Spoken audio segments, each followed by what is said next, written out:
ندیم پنکی سے شادی کرنا چاہتا تھا لیکن پنکی اس سے شادی پر راضی نہیں تھی۔ ندیم نے کہا، آخر تم مجھ سے شادی کیوں نہیں کرنا چاہتی؟ میں تمہیں ہر خوشی دے سکتا ہوں، تمہارے لیے تارے توڑ کر لا سکتا ہوں، چاند کو 2 ٹکڑے کر کے تمہارے قدموں میں ڈھیر کر سکتا ہوں۔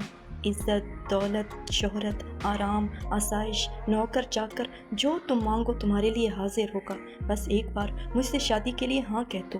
پنکی یہ سب سن کر بولی، تمہارے پاس ایک چیز کی کمی ہے اور وہ ہے تمہارا گنجا پن۔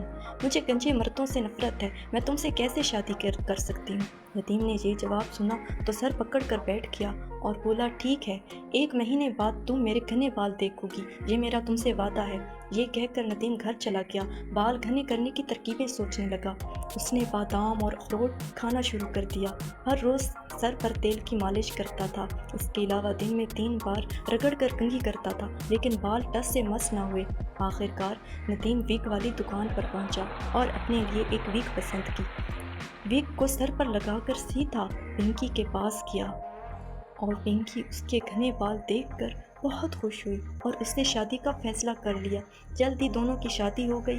پنکی کچھ مہینوں کے بعد اپنے والدین سے ملنے گئی تو گھر میں ندیم اکیلا تھا۔ اس نے اطمینان سے اپنی ویگ اتاری اور اپنے گنج کا معائنہ کرنے لگا کہ اچانک سے پنکی آ ٹپکی۔ پنکی نے اس کا گنج دیکھا تو بہت غصہ ہوئی اور ندیم کو چھوڑ کر ہمیشہ کے لیے چلی گئی۔